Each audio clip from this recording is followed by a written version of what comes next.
The third parameter for strategizing is asset allocation. This is a safety net. Most investors think of small cap investing as how much money should I invest? Should I invest in 10%, 20%, 30%? But the smarter way to is considering these three factors. That is your age, market cycle, and your risk capital. Let us look at the first factor, that is your age. In your 20s or 30s, your biggest wealth isn't your investment. It is your career. It is your earning power. You can take more risk. So yes, 15 to 20% in small caps makes sense. If you're in your 40s, you have built wealth but responsibilities rise. That is home, kids, EMIs. Here small caps should be reduced to 10%. And if you're in your 50s or above, that's the preservation mode. Your goal is not to take bets but to protect wealth. Keep small caps very small, that is say under 5%. The second is your market cycle factor.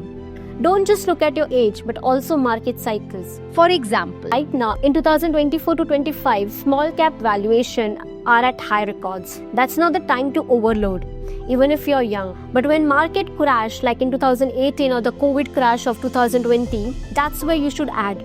Downturns are where real wealth is built. As John Templeton famously said, the maximum time for pessimism is the best time to buy. The third is your risk capital factor.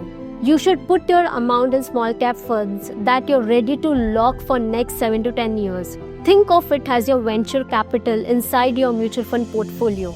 If you need money in 3 years for your car or 5 years for your wedding, this is not the place to invest. So instead of blindly fixing a number that is 5%, 10%, think dynamically.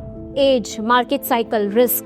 That's how institution manages money. The fourth strategy is your entry and exit.